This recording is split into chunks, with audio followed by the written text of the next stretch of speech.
महाभारत युद्ध के पश्चात कालांतर में 5 पांडवों में से एक पांडव अर्जुन के पौत्र का जन्म हुआ जिसका नाम था राजा परीक्षित। एक बार राजा परीक्षित जंगल में आखेट करने गए। उसी दौरान उन्होंने जंगल में कलयुग को देखा। परीक्षित ने कलयुग को तुरंत भूलोक छोड़ जाने का आदेश दिया, जिस पर कलयुग राजा के पैरों में गिर पड़ा और दया की भीख मांगने लगा। राजधर्म कहता है कि चरण में आए को शरण देना ही क्षत्रिय का परम कर्तव्य है। जिसके बाद राजा परीक्षित ने कलयुग को 5 स्थान निवास करने के लिए दिए और कहा, जहाँ मदिरापान, वेश्यावृत्ति, जुआ, हिंसा और पाप द्वारा अर्जित स्वर्ण होगा वहां तुम्हारा निवास होगा। राजा परीक्षित ने इस समय स्वर्ण मुकुट धारण कर रखा था जो उन्हें अपने पूर्वजों से विरासत में मिला था। ये स्वर्ण पाप कर्मों में लिप्त था। इसी बात का फायदा उठाकर कलयुग मुकुट में प्रवेश कर राजा के सर पर सवार हो गया। जंगल में आखेट करते राजा परीक्षित को प्यास लगी। उन्हें जंगल में एक कुटिया दिखाई दी। जब उन्होंने अंदर प्रवेश किया तो देखा ऋषि शमीक तपस्या में लीन बैठे थे। जब परीक्षित ने ऋषि से पीने हेतु जल मांगा तो तपस्या में ऋषि ने कोई प्रत्युत्तर नहीं दिया। जिसके बाद कलयुग के प्रभाव से क्रोध में आकर राजा परीक्षित ने ऋषि के गले में मृत सर्प डाल दिया और अपने महल लौट आए। उन्होंने जैसे ही आराम करने के लिए अपना मुकुट उतारा, उन्हें ज्ञात हुआ उनके हाथों से बहुत बड़ा अनर्थ हो गया है। राजा तुरंत घोड़े पर सवार हुए और ऋषि शमीक की कुटिया के समीप आ पहुंचे, लेकिन राजा से ठीक पहले ऋषि शमीक के पुत्र ऋषि श्रृंगी वहां पहुंच चुके थे। जब अनभिज्ञ ऋषि पुत्र श्रृंगी ने देखा कि मेरे पिता के गले में कोई मृत सर्प डालकर चला गया तो क्रोधित ऋषि पुत्र श्रृंगी ने यह श्राप दे डाला कि जिसकी किसी ने भी यह कुकृत्य किया है उसे आज से ठीक 7वें दिन तक शतनाग डसकर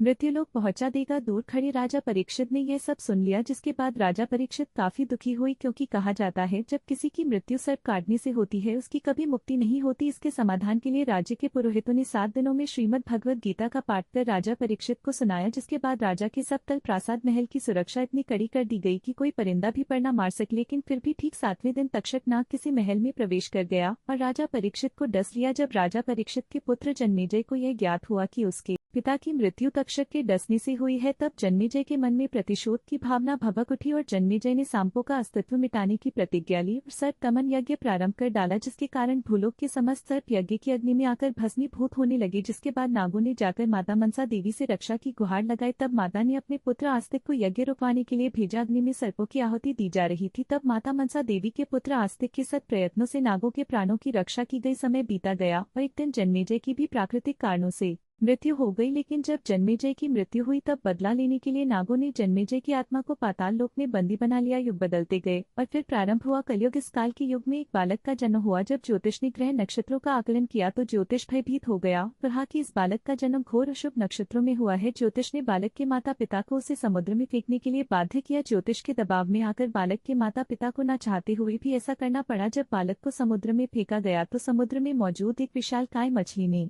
उसे निगल लिया और बालक कई वर्षों तक मछली के पेट के अंदर ही रहा। जिसके बाद मछली तैरते हुए एक समुद्र तट पर पहुंची और इसी तट पर भगवान शिव माता पार्वती को योग के रहस्य बता रहे थे। योग रहस्य उस बालक के कानों में भी सुनाई पड़े और उस बालक ने मछली के पेट के अंदर ही योग साधना का अभ्यास प्रारंभ कर दिया। 12 वर्षों की कठिन साधना के बाद एक दिन उस मछली को एक मछुआरे ने पकड़ लिया और जब उस मछुआरे ने मछली को काटा तो उसे मछली के अंदर एक जीवित बालक मिला। अचरज से भरे मछुआरे ने उस बालक को अपने साथ रख लिया। समय के साथ बालक बड़ा हो रहा था और एक दिन मछुआरे ने उस बालक को मछली पकड़ने के लिए भेजा। जैसे ही बालक ने मछलियां पकड़ी तो देखा बाहर निकालते ही मछलियां तड़पने लगी। करुणामयी बालक ने सभी मछलियों को वापस जल में छोड़ दिया और खाली हाथ वापस लौट आया। जब मछुआरे को इस बात का पता चला तो उसने बालक को बुरा भला कहा। जब मछुआरे ने बालक को बुरा भला कहा तो वह बालक उस स्थान को छोड़ अज्ञातवास की ओर निकल पड़ा। अपने भरण पोषण के लिए भिक्षा मांगने लगा। अपना संपूर्ण जीवन साधना में लगा दिया। समय बीतता गया और समय के साथ साथ वह बालक एक प्रबुद्ध सिद्ध के रूप में उभरा। कुछ लोग उन्हें भगवान शिव का भक्त तो कुछ लोग उन्हें भगवान शिव का अंश भी मानते हैं। इतने लंबे समय तक मछली के पेट में पलने के कारण इन्हें गुरु मत्स्येंद्रनाथ के नाम से जाना जाने लगा। उन्हें मछलियों का भगवान भी कहा जाता है। इत्तेफाक कहे या कुछ और ऐसी ही घटना का वर्णन तिब्बती प्रस्तुतिकरण में भी मिलता है। कुछ विद्वान इस घटना और बाइबल की यूना और वेल की कहानी के बीच समानताएं खींचते हैं। एक बार गुरु मत्स्येंद्रनाथ भिक्षा लेने एक घर के बाहर पहुंचे। गुरु मत्स्येंद्रनाथ ने आवाज लगाई, भिक्षा मदही। तभी एक महिला खाली हाथ ही घर के बाहर आई और कहा, भोजन नहीं है। तब मत्स्येंद्रनाथ ने कहा, कुछ बासी या बच्चों द्वारा छोड़ा गया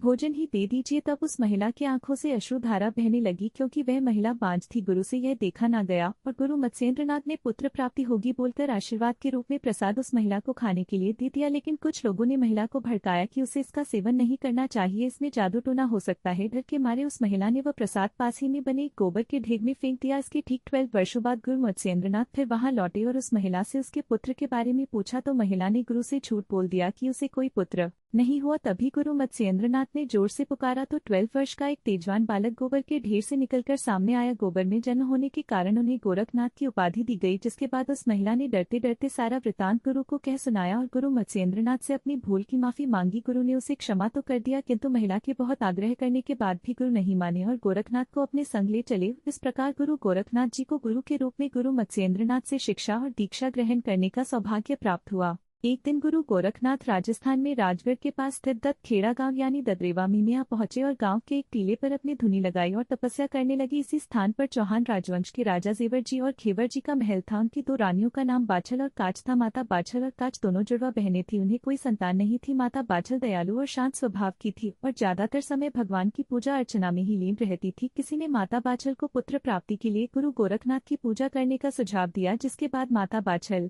गुरु गोरखनाथ की सच्चे मन से भक्ति करने लगी और जब उनको खबर मिली कि गुरु गोरखनाथ स्वयं यहाँ पधारे हैं तो माता बाछल दौड़ते हुए डेरे में पहुंची और गुरु को प्रणाम किया, जिसके बाद माता नित्य प्रति उठकर गुरु गोरखनाथ की धुनी को साफ किया करती और वहाँ गौमाता के गोबर से लिपाई पुताई करती। गुरुजी माता बाछल की तपस्या को देखकर बहुत प्रसन्न हुए और माता बाछल से कहा, कल प्रातःकाल हम यहाँ से प्रस्थान करने वाले हैं, अतः आप कल सुबह यहाँ जल्दी आए, हम आपको पुत्र प्राप्ति हेतु आशीर्वाद देंगे। माता बाछल खुशी खुशी महलों में लौट आई और सारी बात अपनी बहन काच को कह सुनाई। काच के मन में ईर्ष्या उत्पन्न हुई और चूंकि काच और बाछल हम शक्ल थी तो माता बाछल की जगह काच अगले दिन गुरु गोरखनाथ से आशीर्वाद लेने पहुंच गई। गुरु गोरखनाथ ने उन्हें आशीर्वाद के रूप में प्रसाद दिया और कहा, तुम दो वीर और पराक्रमी पुत्रों की माता बनोगी। जिसके बाद गुरु गोरखनाथ ने वहां से प्रस्थान लिया। जब माता बाछल धुनी पर पहुंची तो देखा गुरु गोरखनाथ वहां से प्रस्थान कर चुके हैं। दुखी मन से माता बाछल ने सोचा, शायद मैंने आने में विलंब कर दिया और गुरु को मेरे आने से पहले ही प्रस्थान करना पड़ा। जिसके बाद माता बाछल ने गुरु से आशीर्वाद मांगने की प्रबल इच्छा से गुरु गोरखनाथ के पद चिन्हों का पीछा करना शुरू कर दिया। कई मीलों की दूरी तय करने के बाद माता गुरु के पास पहुंची और जब गुरु गोरखनाथ ने माता से पीछा करने का कारण पूछा तो माता ने उनसे आशीर्वाद देने की बात कही। गुरु गोरखनाथ को समझ आ चुका था कि काच ने बाछल के साथ छल किया है। इस पर उन्हें अत्यधिक क्रोध आया। माता बाछल के साथ हुए अन्याय को देखकर गुरु गोरखनाथ के मुख से ये शब्द निकले कि मैं तुम्हें एक तेजस्वी पुत्र प्राप्ति का वरदान देता हूँ और यही बालक आगे चलकर काच के दोनों पुत्रों का वध करेगा। जिस पर माता बाछल ने गुरु से अनुरोध किया कि ऐसा ना करे, अगर उसे दो पुत्रों का आशीर्वाद दिया है तो मुझे उससे कोई आपत्ति नहीं। लेकिन गुरुमुख से निकले शब्दों की नियति तय हो चुकी थी। जिसके बाद गुरु गोरखनाथ उनको तेजस्वी पुत्र का वरदान देने के लिए पाताल लोक में प्रवेश कर गए और वहां से नागों द्वारा बंधी बनाई गई पांडव अर्जुन के पर पौत्र राजा जन्मेजय की आत्मा को गल में छुपाकर भूलोक पर लौट आए। नागों ने गुरु का पीछा किया और अंत में थक कर नाग वापस पाताल लोक की ओर लौट गए, किंतु तक्षक नाग गुरु गोरखनाथ का पीछा करते करते भूलोक पर आ गया और गुरु के हाथ से गदल छीनकर निगलने लगा। सौभाग्य से वहाँ एक युवक प्रक्षालन यानी साफ सफाई का कार्य कर रहा था। जब उसने देखा कि साधु के हाथ से नाग ने कुछ वस्तु निगल ली है तब उसने नाग पर झाड़ू के डंडे से प्रहार किया, जिसके कारण गदल तक्षक के मुख से नीचे गिर पड़ा। गुरु गोरखनाथ जी ने गदल उठाई और उस युवक को वरदान दिया कि इस गदल से उत्पन्न बालक बड़ा ही सिद्ध पुरुष होगा, जिसके भजनों का तुम लोग गायन करोगे। ऐसा कहकर गुरु गोरखनाथ जी अंतर्ध्यान हो गए। तक्षक नाग भी निराश होकर पाताल लोक लौट गया। जिसके बाद गुरु गोरखनाथ माता बाखल के सामने प्रकट हुए और उन्हें दिव्य पुत्र प्राप्ति का आशीर्वाद देते हुए वह गदल प्रसाद के रूप में दे दिया और इस प्रकार राजा जन्मेजय को माता बाखल के गर्भ में स्थान मिला। गुरु गोरखनाथ के आशीर्वाद के अनुसार कालांतर में एक तरफ खेवर सिंह चौहान की पत्नी माता काल ने तो वहीं दूसरी ओर जेवर सिंह चौहान की पत्नी माता बादल का एक ही समय पर गर्भ धारण हुआ। जब काच ने देखा कि बाछल के पेट में भी बच्चा है तो उसको बाछल पर संदेह हुआ, क्योंकि काच को लगा कि केवल मुझे ही गुरु से पुत्र प्राप्ति का आशीर्वाद प्राप्त हुआ है। और काच ने माता बाछल पर कलंक लगाते हुए ये बात अपनी ननद छबीली को कह सुनाई, जिसके बाद क्रोध में आग बबूला हुई छबीली बाछल के महलों में आ पहुंची और माता बाछल को खरी खोटी कह सुनाई। माता बाछल ने उनको सारा वृतांत कह सुनाया, किंतु छबीली को माता बाछल की बातों पर विश्वास नहीं हुआ। प्रतीली अपने पिता अमरपाल सिंह चौहान के समक्ष उपस्थित हुई और बाछल को कलंकित करते हुए माता के बारे में सुनी सुनाई बातें कह डाली। जब अमरपाल सिंह चौहान को बताया गया कि माता बाछल ने उनके कुल को कलंकित किया है तो अमरपाल सिंह चौहान पुत्र वधु माता बाछल पर अत्यधिक क्रोधित हुए और तुरंत गाड़ीवान को बुलावा भेजा और गाड़ीवान को माता बाछल को उनके मायके छोड़ आने का आदेश दिया। जिसके बाद माता बाछल गाड़ीवान के साथ मायके के लिए रवाना हुई। तपती धूप और गर्मी के चलते माता ने विश्राम करने का सोचा और गाड़ीवान को पास ही के एक पेड़ के नीचे रुकने को कहा। विश्राम करते हुए माता बाछल और गाड़ीवान की आंख लग गई। वैसे बीच मौके की तलाश में बैठा तक्षक नाग वहां पहुंचा और गाड़ीवान को डस लिया और अब माता बाछल को डसने के लिए आगे बढ़ने लगा। गुरु गोरखनाथ के आशीर्वाद के कारण अपार शक्तियों से परिपूर्ण वीर गोगाजी के रूप में माता की कोख से बाहर प्रकट हुए। अपने एक ही हाथ से तक्षक का गला धर दबोचा और तक्षक नाग तड़पने लगा और उसे दया की भीख मांगने लगा। तब जन्मेजय यानी गोगाजी ने उसे तुरंत गाड़ीवान के शरीर से जहर सोखकर उसे पुनः जीवित करने का आदेश दिया। तक्षक नाग ने आज्ञा अनुसार ऐसा ही किया और भगवान से क्षमा मांग पाताल लोक लौट गया। गाड़ीवान उठा और माता को लेकर सिरसा के लिए रवानगी ली। पाछल अपने पिता के महलों में पहुंची और जब पिता को माता बाछल के मायके आने का कारण पता चला तो पिता ने सच और झूठ का पता लगाने के लिए माता बाछल की परीक्षा लेने का ऐलान कर दिया। कहा, कच्चे सूत से बने धागों की चारपाई को कोई पर रखा जाएगा और तुम्हें उस पर सोना होगा। और कहा, अगर तुम्हारे अंदर सत है तो कि कच्चे धागे तुम्हारा वजन सहन कर लेंगे। जिसके बाद माता ने गुरु गोरखनाथ को याद किया और परीक्षा देने के लिए तैयार हो गई। माता बाछल जैसे ही चारपाई पर बैठी है देख सभी हैरान रह गए कि कच्चे सूत का एक धागा तक नहीं टूटा और माता बाछल गुरु गोरखनाथ को याद कर कच्चे सूत से बने धागों की चारपाई पर लेट गई। यह प्रमाणित हो चुका था कि सतवंती माता बाछल पवित्र है। जिसके बाद माता बाछल के पिता पाल सिंह ने अपने समधी अमरपाल सिंह चौहान को माता बाछल के सतवंती होने का प्रमाण पत्र में लिख भेजा और तुरंत जेवर सिंह को भेजकर माता बाछल को वापस ले जाने का सुझाव दिया। तो वहीं दूसरी ओर माता बाछल जब गहरी निद्रा में सो रही थी तो माता को अपने गर्भ से गोगा जी की आवाज सुनाई पड़ी। गोगा जी ने माता से कहा, अगर मेरा जन्म ननिहाल में हुआ तो कालांतर में मेरा उपहास किया जाएगा, अतः मुझे पितृभूमि पर जन्म लेना है। जिस पर माता ने गोगा जी से कहा कि यह कैसे संभव होगा, तुम्हारे पिता हमें लेने यहाँ नहीं आएंगे। तब गोगा जी ने माता से कहा कि मैं पिताजी से बात करता हूँ। माता बाछल के वियोग में जंगल में विश्राम कर रही जेवर सिंह की आंख लग गई। तभी उनके स्वप्न में गोगा जी आए और कहा, पिताश्री आप तुरंत मेरी माता को रेहट से ददरे वाले आई, मेरा जन्म यहाँ होना निश्चित है। तभी अचानक जेवर सिंह की नींद टूटी और देखा सामने राज्य के कुछ सैनिक अमरपाल सिंह का संदेश लेकर आए हैं। संदेश सुनते ही जेवर सिंह तुरंत रेहड़ा छल को लेकर ददरेवा लौट आए। माता बाछल के लौटते ही ददरेवा की सूखी जमीन हरी भरी हो गई। चारों ओर खुशियों का माहौल छा गया। समय बीता और आखिर वो शुभ घड़ी आ ही गई जब गुरु गोरखनाथ के आशीर्वाद के अनुसार भादो सुदी 9 में विक्रम संवत 1003 को माता बाछल की कोख से वीर गोगा जी का जन्म हुआ। तो वहीं दूसरी ओर माता काश ने अर्जुन और सर्जन 2 जुड़वा बच्चों को जन्म दिया। शुभ मुहूर्त में जन्म होने के कारण गोगा जी का भव्य जन्मोत्सव रखा गया। तो वहीं अशुभ मुहूर्त में जन्मे जुड़वा भाइयों की कोई खुशियां नहीं मनाई गई। यह देख माता काच के मन में गोगा जी के प्रति द्वेष उत्पन्न हुआ और काच ने सोचा, इसके जन्म लेते ही इसे मेरे बेटों से श्रेष्ठ माना जा रहा है, फिर जब यह बालक बड़ा होगा तो मेरे बच्चों के हिस्से का राजपाट भी इसे ही दे दिया जाएगा। काच किसी भी तरह गोगा जी को रास्ते से हटाने के लिए योजना बनाने लगी। तो वहीं माता बाछल को काच के मंसूबे भली भांति याद थे। माता बाछल और पिता जेवर सिंह गोगा जी को लेकर गुरु गोरखनाथ के पास आ पहुंचे। जब गुरु गोरखनाथ ने माता से आने का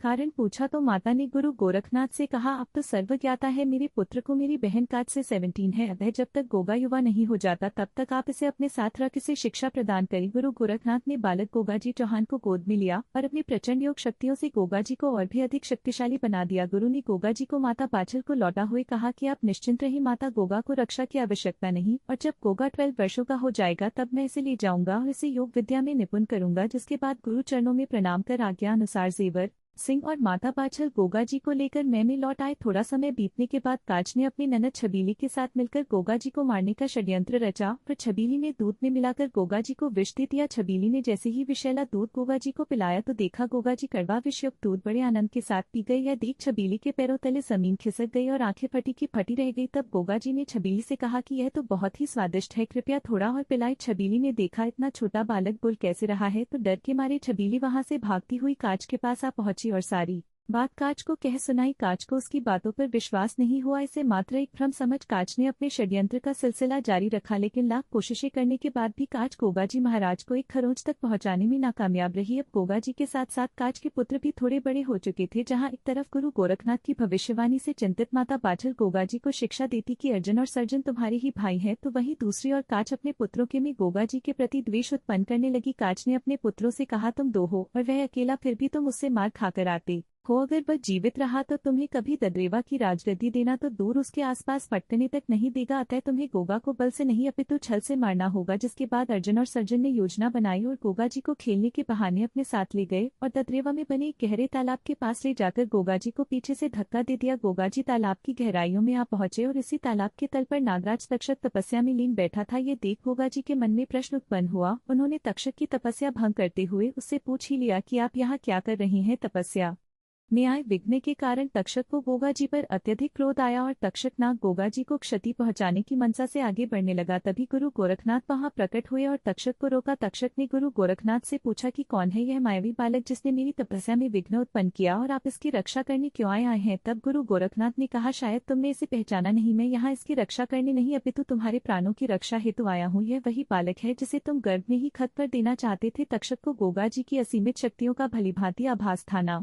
चाहते हुए भी नागराज तक्षक ने गोगा जी से क्षमा मांगी और गोगा जी भी उसकी तपस्या में आए विघ्न के लिए खेद प्रकट कर पुनः भूलोक पर लौट आए। अपने भाइयों द्वारा किए गए छल कपट को देखकर गोगा जी चौहान का रक्त ज्वाला में बदल गया। गोगा जी अकेले ही अपने दोनों भाइयों पर टूट पड़े। गुरु गोरखनाथ के आशीर्वाद से उत्पन्न होने के कारण अर्जुन और सर्जन भी बलशाली थे, किंतु गोगा जी पर गुरु की विशेष कृपा होने के परिणाम स्वरूप काफी समय तक चली मुठभेड़ के बाद गोगा जी ने दोनों भाइयों को बुरी तरह से पीट पीट कर जख्मी कर दिया, लेकिन अभी वह समय आना बाकी था। इसी दौरान गोगा जी के पिता जेवर सिंह वहां पहुंचे और गोगा जी को रोकते हुए अर्जुन और सर्जन को महल लौट जाने का आदेश दिया। बुरी तरह से जख्मी चोटें खाए दोनों भाई अपनी माता काज के पास पहुंचे और रोते हुए सारा वृतांत माता को कह सुनाए, जिसके बाद माता काज घेवर सिंह के पास पहुंची और अपनी चिंता व्यक्त करते हुए उन्हें अमरपाल सिंह चौहान से राज्य के बंटवारे की मांग करने को कहा, जिसके बाद न चाहते हुए भी घेवर सिंह मजबूरन पिता अमरपाल सिंह के समक्ष उपस्थित हुए और अमरपाल सिंह से आधा राज्य उनके पुत्रों को देने की मांग की। चौहान राजवंश में आज से पहले कभी इस प्रकार का बंटवारा नहीं हुआ था, किंतु भविष्य में होने वाली आशंकाओं को देखकर अमरपाल सिंह चौहान बंटवारे के लिए मान गए, लेकिन इसके बदले उन्होंने एक शर्त रखी कि बंटवारा केवल राज्य के शासन का होगा, किंतु रहना सभी को ददरेवा के महलों में ही पड़ेगा। जिसके बाद घेवर सिंह को बंटवारे में सांभर का क्षेत्र सौंप दिया गया। अब गोगा जी का महल से बाहर जाना लगभग प्रतिबंधित कर दिया गया। गोगा जी अपना अधिकतर समय अस्तबल में अपने नीले से बातें करने में गुजार देते। आपको बता दें कि नीला कौन था। जब गुरु गोरखनाथ ने माता बाछल को पुत्र प्राप्ति के लिए कदल दिया तो दयालु माता बाछल ने उसका कुछ हिस्सा अपनी घोड़ी को खिला दिया, क्योंकि वह घोड़ी भी निसंतान थी। गदल के अंश से उत्पन्न होने के कारण गोगा जी का नीला घोड़ा भी असीम शक्तियों से परिपूर्ण था। इसका अंदाजा आप इस बात से लगा सकते हैं कि बाल्यावस्था में गोगा जी खेल खेल में नीले पर सवार होकर स्वर्गलोक के इंद्रासन पर जा बैठे थे और गोगा जी से अनजान देवराज इंद्र ने उन पर कई अस्त्र शस्त्रों से प्रहार किया, किंतु गोगा जी का एक बाल भी बांका नहीं हुआ। तभी गुरु गोरखनाथ वहां प्रकट हुए और दोनों को रोकते हुए एक दूसरे से परिचित करवाया, जिसके बाद गुरु की आज्ञा का पालन करते हुए गोगा जी पुनः महलों में लौट आए। इसी दौरान गोगा जी अब 12 वर्षों के हो चुके थे और गुरु गोरखनाथ माता छल और जेवर सिंह को दिए वचन अनुसार गोगा जी को योग सिद्धियों में परिपूर्ण करने के लिए अपने साथ ले गए। कई वर्षों की कठिन साधना के बाद गुरु से शिक्षा प्राप्त कर गोगा जी पुनः ददरेवा के महलों में लौट आए।